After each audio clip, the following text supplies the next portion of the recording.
Okay, dear students, now we will discuss the D block elements. We know that in long form of periodic table, D block elements are arranged between S block and P block.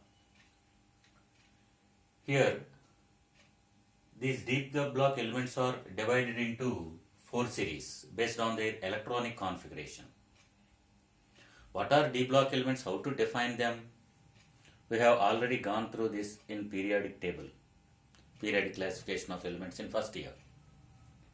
If the differentiating electron enters n-1 D sublevel, then they are called D block elements. n-1 D sublevel. For example, if we take a scandium, its atomic number is 21. So argon, its configuration is argon. So argon means 18 electrons are already filled, 3s to 3p6. After filling 3s and 3p orbitals, the electron does not enter into 3d orbital, but it enters into 4s orbitals, because the energy of 4s is less than that of 3d. Okay, for 4s, what is n plus l value? 4 plus 0, 4.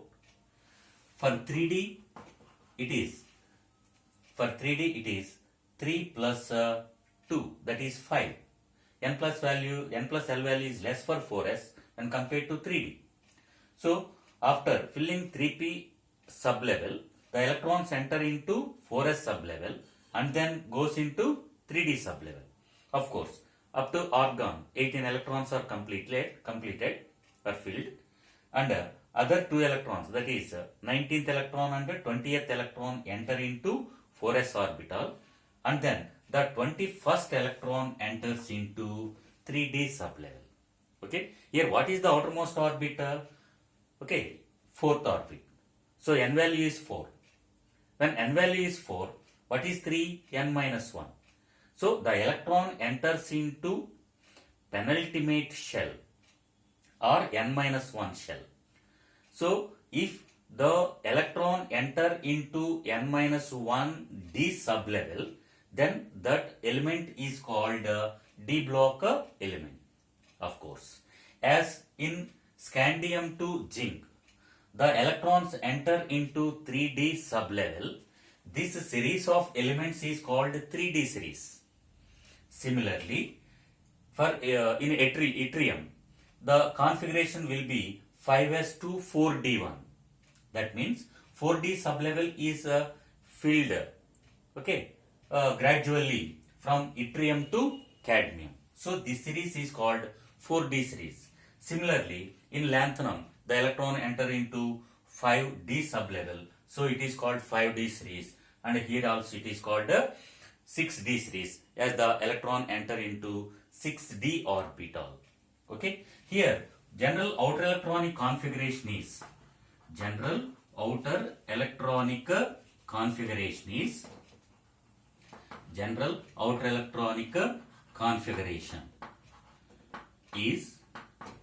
ns2, ns2 r1, or we can write it as ns1 or 2, and then n minus 1 d. How many electrons can be filled in d sublevel? 10. So ns1 or 2, n minus 1 d, 1 to 10. This will be the general outer electronic configuration. Why we wrote here ns1 or 2? We know that for chromium, the electronic configuration is 4s1 3d5, and for copper it is 4s1 3d10. Except in these 2 elements. In all other elements, the configuration will be 4s2 3d 1 to 10. As here 1 is also came, so this electronic configuration can be written as ns1 or 2 n minus 1 d 1 to 10. This is the general outer electronic configuration. So what are D block elements? The elements in which n minus 1 D sublevel is the electrons enter into n minus 1 d sublevel are called d block elements. These are divided into 4 series, that is 3D series, 4D series, 5D series, 6D series. Okay, and of course 6D series is incomplete series, that is in the zinc group the element is yet to found. Okay, right. This is about d block elements definition, how their electrons enter into the n minus 1 d sublevel. Right. What are transition elements? What are transition elements? So all d block elements are not transition elements, but all transition elements are d block elements. Okay, we have learned in first year. So how to define transition elements? The elements in which the n minus 1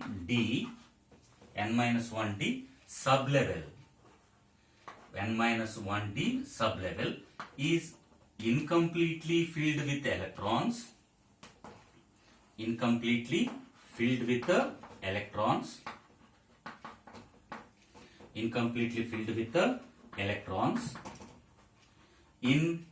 atomic state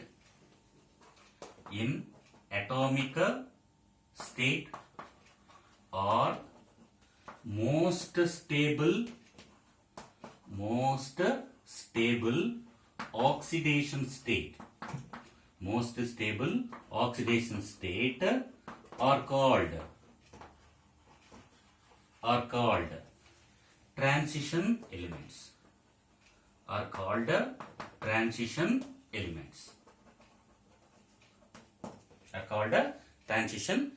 So that is the definition of transition elements. The elements in which n minus 1 d sublevel is incompletely filled with electrons in atomic state or in most stable oxidation state are called transition elements. If we take zinc is not a transition element. Why zinc is not a transition element? Because n minus 1 d sublevel is completely, that is, it is completely filled with 10 electrons. Okay, there are no unpaired electrons, right? So it is not a transition element, but it is d block element, as the last electron enters a 3d sublevel. Zinc is a d block element, but not a transition element. Zinc is why it is not a transition element. 3d sublevel is completely filled in atomic state, or its most stable oxidation state is Zn plus 2. Plus 2 oxidation state is most stable oxidation state. Okay, what is the electronic configuration in most stable oxidation state? Argon. Okay, so the 2 electrons were first removed from 4s sublevel. So 4s0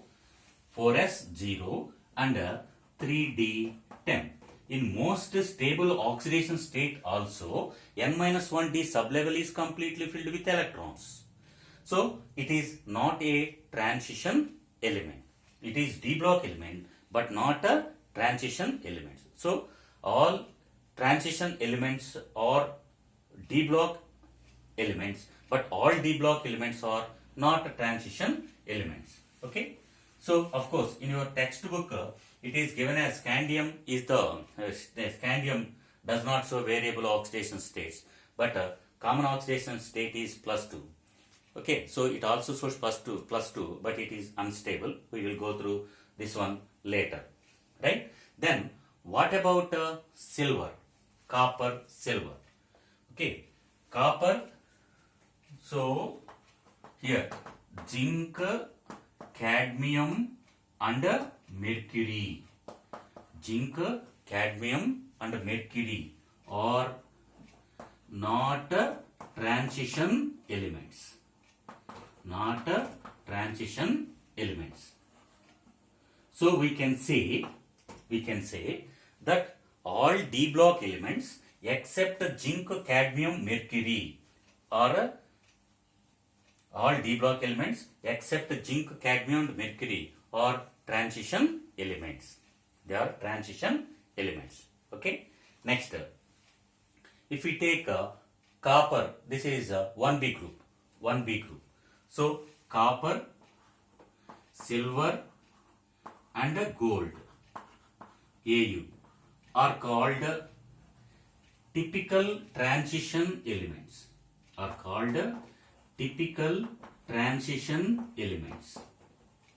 Why these are called typical transition elements? Why these are called typical transition elements? Because here, though their n-1d sublevel is completely filled with electrons, those electrons present in n-1d sublevel participate in chemical bonding. So these are called typical transition elements. For example, if we take copper, its most stable oxidation state is +2. Okay, what is the electronic configuration of Cu +2 ion?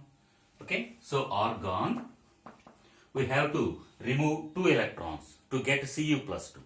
So the first electron is removed from 4s, so it becomes 4s0, and the second electron is removed from 3d, so it becomes 3d9. That means in most stable oxidation state of copper, n-1d sublevel is incompletely filled with electrons. So it is a transition element.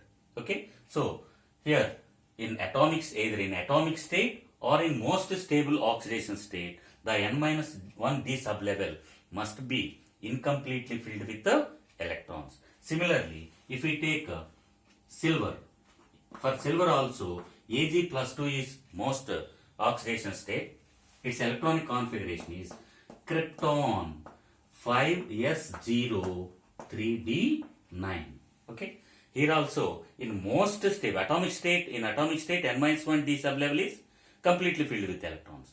But in most stable oxidation state, the n-1d sublevel is incompletely filled with electrons. So these are called transition elements. Moreover, they are called typical transition elements as n-1d sublevel, though n-1d sublevel is completely filled with electrons, those electrons participate in bonding. Okay, or those electrons are lost to get most stable oxidation state. Okay, so that is about the difference between d block elements and transition elements. Okay, so scandium is in your textbook it is given in text questions, I think. Scandium is transition element, but zinc is not a transition element. Why scandium is a transition element? Its electronic configuration is 4s2 3d1. D sublevel is incompletely filled with electrons. Okay, so if we take most stable oxidation state, okay, most stable oxidation state, so then also we'll get d orbital is completely incompletely filled. So it is a transition element. But zinc is not a transition element because d sublevel is completely filled with electrons in atomic state or in most stable oxidation state. Okay. Why silver is a transition element? That is given in your textbook as a in-text question, because it contains incompletely filled n-1d sublevel in its stable oxidation state. That is the reason. Okay. Next one. If we go to physical properties of d block elements,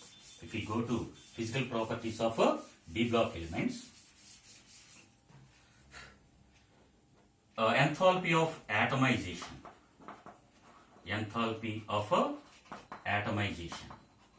What is meant by enthalpy of atomization? We have gone through this one in thermodynamics. Okay, this is the amount of energy required to convert a substance into individual atoms. Okay, so enthalpy of atomization, as the number of unpaired electrons increases, enthalpy of atomization also increases.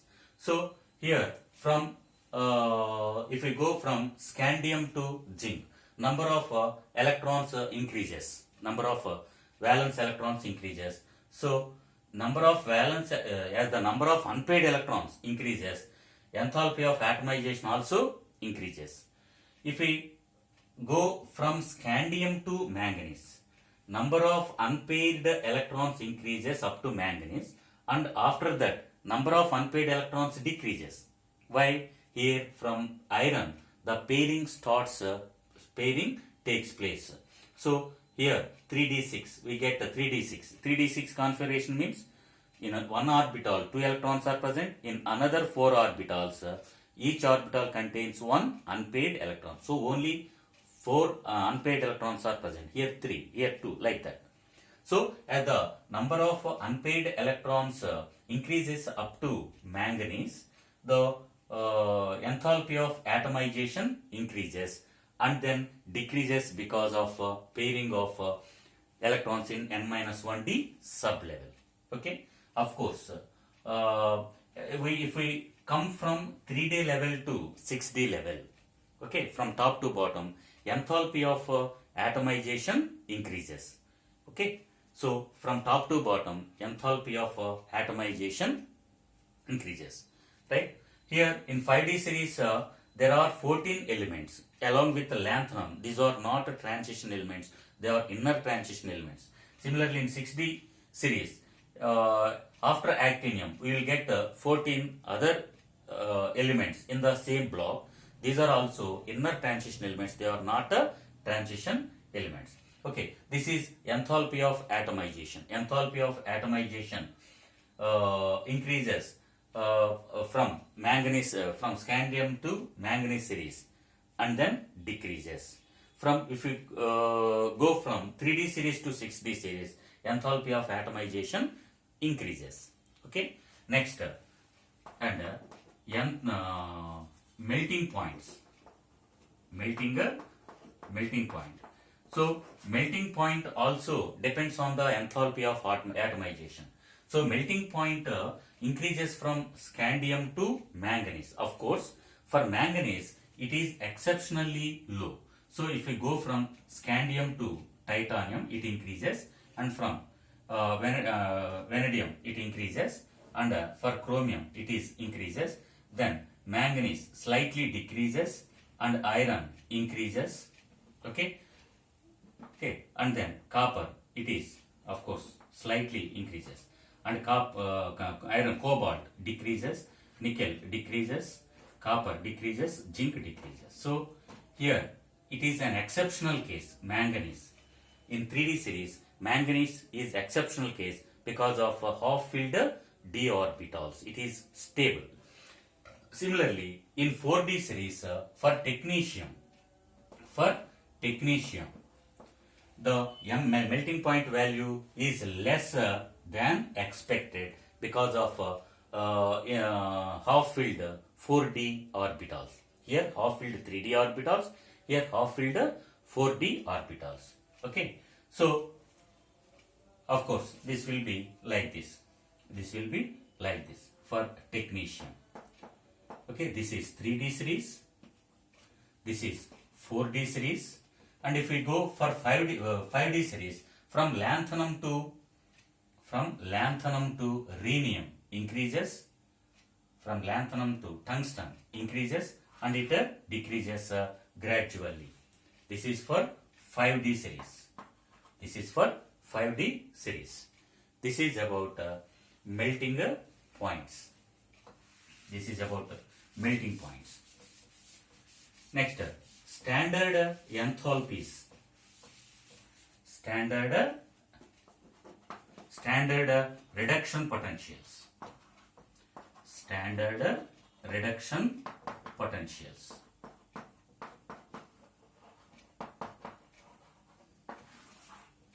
Standard reduction potential. E0 value. Of course, we might have gone through this one in electrochemistry. Based on the standard reduction potential values, the elements can be arranged in the increasing order or decreasing order. That series is called electrochemical series. That series is called a electrochemical series. How to get a standard reduction potential? E naught value is equal to enthalpy of atomization plus enthalpy of ionization potential, enthalpy of ionization. Of course, if one electron is removed, we get EI1. If another electron is removed, it is called EI2. Okay, so like that. Plus enthalpy of hydrazation, delta EA, delta EA, enthalpy of atomization, plus delta I1 plus EI1, delta EI1 plus delta EI2 plus delta H,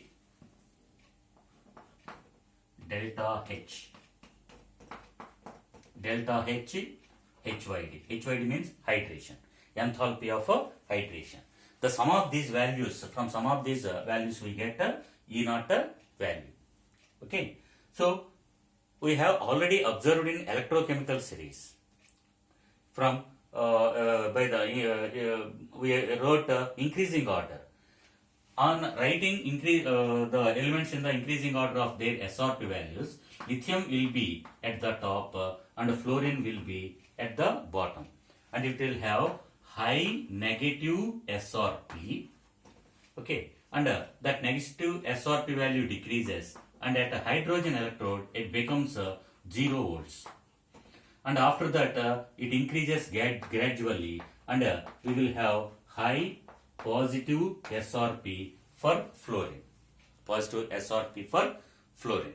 Okay, we have also mentioned that the elements whose SRP values are more than hydrogen will liberate hydrogen from acids.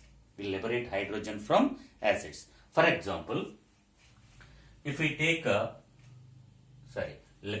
below hydrogen will liberate hydrogen from acids. For example, zinc will have I think it is minus 7.6